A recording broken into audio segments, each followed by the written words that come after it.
Hello everyone, I am शिल्पी सिंगला। हम class 9th की maths continue कर रहे थे। आज हम बहुत चैप्टर 1 में नंबर सिस्टम का ही मोस्ट इंपॉर्टेंट टॉपिक करेंगे, ऑपरेशंस ऑन रियल नंबर्स।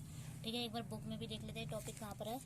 तो operations on real numbers, operations on real numbers में हमारी जो फर्स्ट लाइन है, that rational numbers satisfy the commutative, associative and distributive laws for addition and multiplication. सिर्फ इस line को ही हम अच्छे से डिटेल में समझने के लिए ये कॉम्यूटेटिव प्रॉपर्टी क्या होती है, एसोसिएटिव प्रॉपर्टी क्या होती है और डिस्ट्रीब्यूटिव प्रॉपर्टी क्या होती है, उसको डिटेल में देखते हैं। सबसे पहले मैं ये जो ऑपरेशन वर्ड है, जो ऑपरेशंस क्या होता है, सबसे पहले ऑपरेशंस हमारे होते हैं plus, minus, multiplication and division.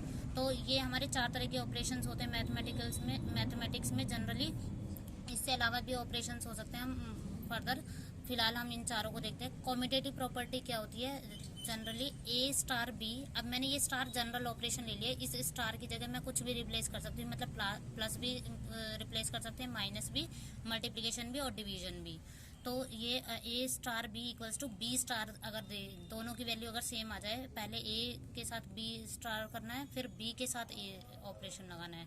तो अगर ये दोनों वैल्यू सेम आ जाती है तो हमारी कॉम्यूटेटिव प्रॉपर्टी होल्ड करती है। अब हम सबसे पहले इसी कॉम्यूटेटिव प्रॉपर्टी को देखते हैं। पहले अंडर एडिशन देखेंगे, फिर अंडर मल्टीप्लिकेशन देखेंगे। सबसे पहले अंडर एडिशन देखने के लिए हमें पता है इसी ऑपरेशन की जगह हम ये जो ऑपरेशन मैंने स्टार लगाया है, इसी ऑपरेशन की जगह बस मैंने रिप्लेस कर दिया यहाँ पे प्लस साइन।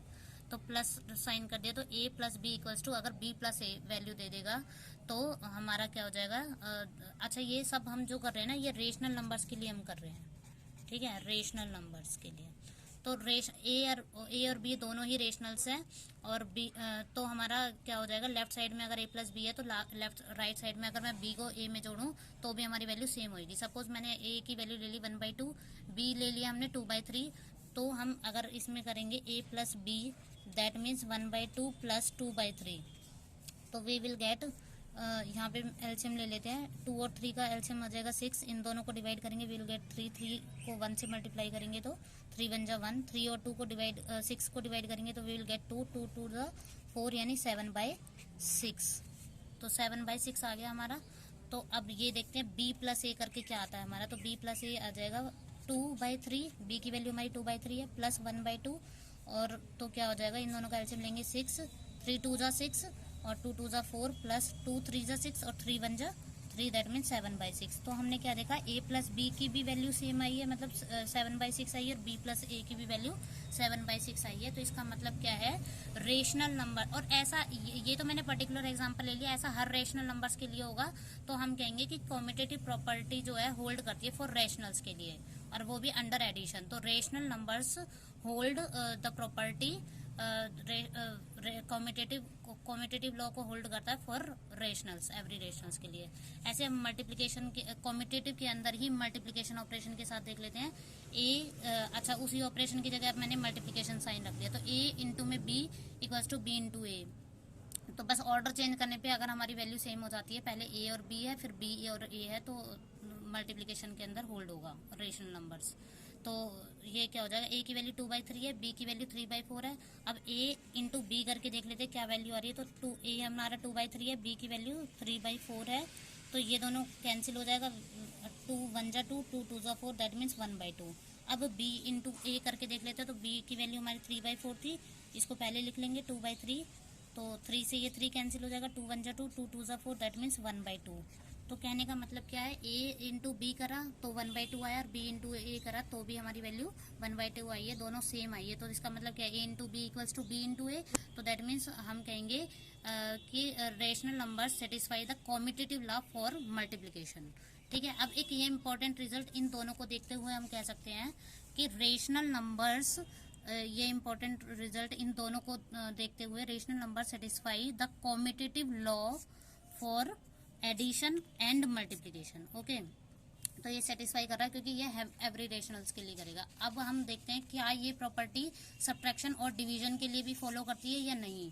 तो इसके लिए अब ये देख लेते हैं, सब्ट्रैक्शन के लिए ये कॉम्यूटेटिव लॉ ही चेक कर रहे हैं हम, कॉम्यूटेटिव प्रॉपर्टी ही चेक कर रहे हैं। ठीक है, तो सब्ट्रैक्शन में हमारा क्या होगा, उसी ऑपरेशन की जगह हमारा माइनस साइन लग जाएगा। तो a माइनस बी माइनस ए होता है कि नहीं होता, पहले ये चेक कर लेते हैं। तो सपोज मैंने 1/2 लिया है a की वैल्यू और b की वैल्यू 2/3 लिया, तो हमारी a माइनस बी की वैल्यू कितनी हो जाएगी, 1/2 माइनस 2/3। दैट मीन्स कितना हो जाएगा, 6 एलसीएम आ जाएगा, 2 3 जा 6, 3 1 जा 3, 2 जा 2, 2 जा 4, दैट मीन्स माइनस 1/6। अब b माइनस ए चेक कर लेते हैं, तो कितना हो जाएगा 2/3 माइनस 1/2, तो ये कितना हो जाएगा 6 एलसीएम हो जाएगा, 3 2 जा 6, 2 2 जा 4, माइनस 2 3 जा 6, 3 1 जा 3, दैट मीन्स 1/6। तो हम देख रहे हैं यहाँ पे वैल्यू क्या आ रही है, नेगेटिव वैल्यू आ रही है, यहाँ पे नेगेटिव वैल्यू आ रही है और यहाँ पे आ रही है पॉजिटिव। तो ये दोनों इक्वल नहीं है, तो इक्वल नहीं है तो हम बोलेंगे rational number do not satisfy the commutative property for subtraction. इसी प्रकार से डिवीजन का देख लेते हैं। डिवीजन, अच्छा डिवीजन जब भी करेंगे तो ये अंडरस्टूड है, तो इसलिए अगर होल्ड नहीं करता तो मैंने लिख रखा है a minus B not equals to b minus A. अब डिवीजन का देख लेते हैं कि डिवीजन बाय, अब नॉन जीरो ही करना है, अंडरस्टूड है तो ठीक है, क्योंकि नॉन जीरो किसी भी नंबर को अगर मैथ के अंदर कोई भी नंबर है सपोज उसको अगर जीरो से डिवाइड करेंगे तो ये इन्फिनिटी बोल सकते हैं या फिर नॉट डिफाइंड बोलते हैं इसको। तो हमारा मैथ में कभी भी डिनोमिनेटर जीरो नहीं होता किसी भी नंबर के। तो हम क्या कहेंगे, a by B not equals to b by A आएगा। ये भी चेक कर लेते हैं। a की वैल्यू मैंने सपोज कोई भी रेशनल नंबर ले लिया 4/5 और b की वैल्यू ले ली 2/7। तो हम a डिवीजन b करके देखेंगे, यानी a बाई बी करेंगे तो क्या हो जाएगा 4/5 अपॉन में 2 अपॉन में 7, तो कितना हो जाएगा, पहला और फोर्थ मल्टीप्लाई होता है यानी 4 इंटू में 7 हो जाएगा और ये वाले दोनों नंबर मल्टीप्लाई होते हैं 5 इंटू 2, तो 28 अपॉन में 5 2 14, और इसको फर्दर भी कर सकते हैं, सॉरी 5 2 10 हो जाएगा। तो इसको और फर्दर भी डिवाइड कर सकते हैं, मतलब और स्मॉलेस्ट कर सकते हैं। तो ये 28/10 आया। अब b बाई ए करके देख लेते हैं, तो ये कितना हो जाएगा 2/7 अपॉन में 4/5, तो ये कितना हो जाएगा 2/7, और ये फर्स्ट और फोर्थ मल्टीप्लाई होगा 5/4 हो जाएगा। तो ये कितना हो जाएगा 10 अपॉन में 7 4 जा 28। तो ये इसका रिवर्स आ रहा है, तो रिवर्स आ रहा है तो इसका मतलब ये दोनों नंबर सेम नहीं है, तो इसका मतलब a by B not equals to b by A. तो इसका मतलब क्या हुआ, इन दोनों प्रॉपर्टी से हमने सीखा rational numbers do not satisfy the commutative property for subtraction and division, दोनों के लिए ही ये फॉलो नहीं करता। ठीक है, अब हम देखते हैं, ये हमारी कम्यूटेटिव प्रॉपर्टी कंप्लीट हो गई है। अब हम देखते हैं एसोसिएटिव प्रॉपर्टी। एसोसिएटिव प्रॉपर्टी क्या होती है, अगर मैं प्लस के एडिशन के अंदर देखूं तो a प्लस बी पहले आ जाएगा एक ब्रैकेट में प्लस c और इक्वल्स टू हो जाएगा, a को बाहर रखेंगे और b प्लस c का एडिशन पहले करेंगे। तो मैंने ये a की वैल्यू 1/2 मान ली, b की 2/3 है और c की वैल्यू 3/4 है। तो सबसे पहले हम क्या करेंगे, a प्लस बी को पहले ऐड करेंगे प्लस c को बाद में ऐड करेंगे, यानी 1/2 प्लस 2/3 को एक ब्रैकेट में रखेंगे प्लस 3/4। दैट मीन्स क्या आएगा, यहाँ पे 2 और 3 का एलसीएम 6 हो जाएगा, 2 3 जा 6, 3 1 जा 3, प्लस 3 2 जा 6, 2 2 जा 4, और इसमें 3/4 भी ऐड करना है। तो वी विल गेट 7/6 प्लस 3/4 को अगेन सॉल्व करेंगे, तो ये कितना हो जाएगा 24, 6 4 जा 4 7 जा 28, 4 6 जा 6 3 जा 18, 8 8 6 और 2 3 4 हो जाएगा यहाँ पे। ठीक है, ये आ रहा है। अब क्या करेंगे, a को बाहर रखेंगे प्लस b प्लस c को ऐड करेंगे, तो दैट मीन्स a हमारा क्या है 1/2 है, इसको बाद में ऐड करेंगे, इधर क्या आ जाएगा 2/3 प्लस 3/4 को ऐड करेंगे, तो क्या हो जाएगा हमारा 3/4 को ऐड करेंगे तो ये 3 और 4 का एलसीएम 12 हो जाएगा। यहाँ पे कितना हो जाएगा 3 4 जा 4 2 जा 8, 3 4 जा 12, 4 जो नंबर आया 4 2 जा 8, यहाँ पे 4 3 जा 3 3 जा 9। ठीक है, यहाँ पे प्लस 1/2, तो ये कितना हो जाएगा 1/2 प्लस 9 8 17/12। जब आप इन दोनों को करोगे तो आप देखोगे यही नंबर आएगा, इसका सॉल्व करके देख लेना। तो इसका मतलब क्या है, ये लेफ्ट साइड और राइट साइड दोनों इक्वल आ रही है, तो इसका मतलब क्या है एसोसिएटिव प्रॉपर्टी होल्ड करती है। मैं इन दोनों नंबर को पहले ऐड कर लूँ a प्लस बी को, फिर c के साथ ऐड कर लूँ, या फिर b और c को ऐड कर लूँ पहले और फिर a को कर लूँ, तो दोनों साइड मेरा आंसर सेम आएगा। तो हम कह सकते हैं कि एसोसिएट रेशनल नंबर्स, क्योंकि हम ये चेक किस पे कर रहे हैं, रेशनल्स पे चेक कर रहे हैं। अच्छा, रेशनल्स के लिए कोई भी बात ट्रू हो रही है तो रेशनल से अंदर जितने भी छोटे नंबर है यानी नेचुरल नंबर, होल नंबर और इंटीजर, सब के लिए ट्रू होगी ये बात, क्योंकि रेशनल एक बिगर सेट है एक तरह से, तो ये सब के लिए ट्रू होगी। तो ये रेशनल नंबर हम कह सकते हैं कि rational number satisfy associative law for addition. इधर एडिशन कर सकते हैं। अब मल्टीप्लिकेशन के अंदर अगर देखें तो बस उसी ऑपरेशन की जगह जहाँ पे एडिशन था वहीं पे हम मल्टीप्लिकेशन लगा देंगे, यानी a इंटू बी इंटू में c इक्वल्स टू a, यानी इसका मतलब क्या है, a इंटू में b को पहले करेंगे और बाद में c के साथ मल्टीप्लाई करेंगे। इधर क्या है, b और c को पहले मल्टीप्लाई कर लेंगे और उसके साथ a को बाद में मल्टीप्लाई करेंगे। तो a की वैल्यू मैंने 2/3 मान रखी है, b की 4/5 है और c की वैल्यू 1/2 है। ठीक है, तो a की वैल्यू कितनी है, तो a इंटू बी करना है पहले मुझे, a इंटू में b इंटू में c, तो दैट मीन्स 2/3 इंटू में 4/5 को पहले करना है इंटू में 1/2, तो 2 4 जा 8 हो गया, 5 3 जा 15 इंटू में 1/2, दैट मीन्स 8/30 आ गया। अब b a बाद में मल्टीप्लाई करेंगे, पहले b इंटू c को कर लेंगे, तो a की वैल्यू कितनी है 2/3 बाहर ही रहने देंगे, b की वैल्यू कितनी है 4/5 इंटू में 1/2, तो ये कितना हो जाएगा 2/3 इंटू में 4 1 जा 4 और नीचे हो जाएगा 10, तो इसका मतलब क्या होगा 4 2 जा ये भी 30 हो गया।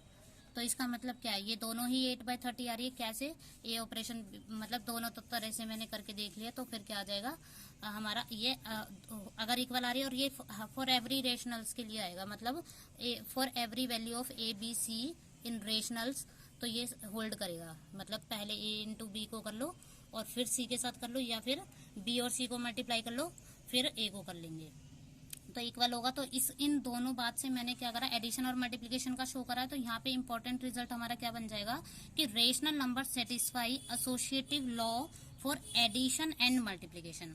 अब जैसे हमने कॉम्यूटेटिव में देखा था कि सब्ट्रैक्शन और उसके लिए होल्ड नहीं कर रहा था, सब्ट्रैक्शन और डिवीजन के लिए वो कॉम्यूटेटिव लॉ होल्ड नहीं करता था फॉर रैशनल्स के लिए, तो क्या इसमें एसोसिएटिव प्रॉपर्टी होल्ड करती है या नहीं, उसके लिए हम चेक कर लेते हैं। हम सब्ट्रैक्शन देख लेते हैं एक बार। सब्ट्रैक्शन के लिए वो प्रॉपर्टी क्या आ जाएगी, a माइनस बी माइनस का c हो जाएगा, नॉट इक्वल आएगा वो चेक कर लेते हैं, और a minus b minus c, यानी पहले a माइनस बी को सब्ट्रैक्ट करेंगे उसके बाद c को सब्ट्रैक्ट करेंगे। यहाँ पे क्या है, b माइनस c को पहले सब्ट्रैक्ट करेंगे उसके बाद a को सब्ट्रैक्ट करेंगे। अब यहाँ पे ये भी तो एक तरह से रेशनल नंबर्स ही हैं, a की वैल्यू 10 है, बल्कि ये तो रेशनल से छोटा सेट है, मतलब नेचुरल नंबर्स लिए है मैंने। जब नेचुरल नंबर ही नहीं सेटिस्फाई करेगा तो वहाँ पे रेशनल्स कैसे सेटिस्फाई करेगा, वही मैं दिखाना चाह रही हूँ। तो a की वैल्यू हमारी 10 है, अब पुट करते हैं a माइनस बी माइनस सी, तो a की वैल्यू कितनी है 10 माइनस 5, यहाँ पे रख देंगे माइनस सी, तो इस सॉरी c की वैल्यू कितनी है 3 है, तो 10 माइनस 5 यानी 5 पहले सब्ट्रैक्ट हो जाएगा माइनस 3, दैट मीन्स 2, और a माइनस बी माइनस सी करेंगे तो दैट मीन्स a की वैल्यू कितनी है 10, और माइनस इधर b माइनस सी की वैल्यू कितनी है 5 माइनस 3, तो that means 10 as it is रहेगा, ब्रैकेट की वैल्यू पहले रखेंगे, तो दैट मीन्स यहाँ पे कितना आ रहा है 8। क्या ये दोनों वैल्यू इक्वल है, नहीं, तो नहीं है, तो इसलिए ये सब्ट्रैक्शन फॉलो नहीं करता। तो हम इन दोनों इस रिजल्ट को देखते हुए कह सकते हैं कि rational number do not satisfy associative law for subtraction. अब देख लेते हैं क्या डिवीजन के लिए फॉलो करता है या नहीं, इसीलिए जैसे ये फॉलो नहीं करता सब्ट्रैक्शन के लिए, इसीलिए मैंने नॉट इक्वल्स लगाया यहाँ पे, a minus B minus C not equals to a minus B minus C. ठीक है, अब डिवीजन के लिए देखते हैं, a डिवीजन b ऑपरेशन, यहाँ पे डिवीजन साइन आ जाएगा, तो a डिवीजन b पहले ए बी को डिवाइड करेंगे, फिर जो आंसर आएगा उसको डिवाइड करेंगे सी से, या फिर पहले बी को और सी को डिवाइड कर लो, उसके बाद फिर ए को डिवाइड करेंगे। तो इसका मतलब क्या है कि ये इक्वल आते हैं या नहीं। मैंने ए की वैल्यू ले ली 2, बी की 3 और सी की 4, तो ए बाय बी करेंगे, पहले ए बाय बी एक तरफ रख लेते हैं और डिवाइड सी ऐसे रख सकते हैं, एक ही बात है, डिवीजन का ये भी साइन होता है। तो 2/3 को पहले डिवाइड कर लेंगे, डिवाइड 4, तो इसका मतलब क्या है 2/3 अपॉन में 4 के अपॉन में कुछ नहीं है तो मैं 1 लिख सकती हूँ, तो ये कितना आ जाएगा 2/3 और ये हो जाएगा 1 अपॉन में 4, दैट मीन्स 2/12 आ जाएगा। ठीक है, यानी 1/6 और भी इसको मतलब छोटा कर सकते हो। अब a divide b divide c, ठीक है, तो अब क्या है a को बाद में करेंगे और a की वैल्यू कितनी है 2 डिवाइड b बाई सी कितना हो जाएगा हमारा 3/4, तो इसका मतलब क्या 2 अपॉन में 1 कर सकती हूँ क्योंकि ये सिंगल नंबर है, तो इसको 2/1 कर दिया, इधर 3/4, तो इधर वैल्यू कितनी हो जाएगी 2 अपॉन में 1 इंटू में 4 अपॉन में 3 हो जाएगा। तो ये कितना हो जाएगा 8/3। तो क्या है ये वाली वैल्यू और ये वाली वैल्यू इक्वल है? नहीं, तो इक्वल नहीं है। तो इसका मतलब क्या हो जाएगा, ये डिवीजन प्रॉपर्टी मतलब rational numbers do not satisfy, ये जो इंपॉर्टेंट रिजल्ट है इन दोनों का ही है, rational number do not satisfy the associative law for subtraction and division. ठीक है, अब ये देख लेते हैं, बस एक लास्ट प्रॉपर्टी बचती है हमारी डिस्ट्रीब्यूटिव लॉ। तो डिस्ट्रीब्यूटिव लॉ हमारा क्या होता है, डिस्ट्रीब्यूटिव लॉ ऑफ मल्टीप्लिकेशन। इसका कोई अंदर से अलग से नहीं होता, एडिशन इसका एक ही प्रॉपर्टी रहती है, distributive of multiplication over addition. ये क्या होता है हमारा, ए ब्रैकेट में बी प्लस सी होता है equals to A B plus A C होगा। ए की वैल्यू मैंने 1/2 ले लिया, बी की 2/3 ले लिया, सी की वैल्यू 3/4 है। तो ए की वैल्यू ले लेंगे, ए इंटू में बी प्लस सी करेंगे तो ए की वैल्यू कितनी 1/2 और बी 2/3 प्लस 3/4 करेंगे तो ये कितना आ जाएगा, ए की वैल्यू 1/2 बाहर रख देते हैं, यहाँ पे 12 हो जाएगा, 3 4 2 8 हो जाएगा। आप सॉल्व कर सकते हैं ये खुद भी, 4 3 12, 3 3 9, तो ये कितना हो जाएगा 1/2 इंटू में 17/12, दैट मीन्स 17/24। ठीक है, अब ए बी इंटू में ए बी प्लस ए सी करके देख लेते हैं। ए बी की वैल्यू हमारी कितनी है 1/2 इंटू में 2/3 प्लस 1/2 इंटू में 3/4, तो कितना हो जाएगा, 2 से ये 2 कट गया, 1/3 प्लस यहाँ पे कितना हो जाएगा 3/8, तो यहाँ पे 24 हो जाएगा और 3 8 जा, और यहाँ पे 8 3 जा 3 3 जा 9, तो यहाँ भी कितना आ रहा है 17/24। तो यहाँ पे भी आपने देखा दोनों तरफ वैल्यू सेम आ रही है, तो इसका मतलब ये होल्ड करता है। तो इसलिए इंपॉर्टेंट रिजल्ट हम क्या पढ़ सकते हैं कि rational number satisfy distributive law of addition, distributive law of multiplication over addition. ठीक है, अब लास्ट एक रिजल्ट देख लेते हैं। जैसे रेशनल नंबर्स के लिए हमने पढ़ा है कि रेशनल नंबर हमारी सारी प्रॉपर्टी को सेटिस्फाई करता है under the operation addition and multiplication, बस। तो ऐसे ही इंपॉर्टेंट फैक्ट इसी से रिलेटेड मैंने इरेशनल नंबर्स के लिए भी लिख सकते हैं कि irrational numbers also satisfy commutative law, associative law and distributive law for addition के लिए एंड मल्टीप्लिकेशन के लिए, बस इन्हीं दोनों के लिए ये सेटिस्फाई करता है। जैसे वो सब्ट्रैक्शन और डिवीजन के लिए फॉलो नहीं करता था, ऐसे ये भी नहीं करता था। तो ओके गाइज, थैंक यू। ये टॉपिक हमारा यहीं पे कवर करता है हो जाता है। अब नेक्स्ट वीडियो में बाकी देखेंगे। ओके, अगर ये वीडियो आपको पसंद आई है तो please like share and comment. Thank you.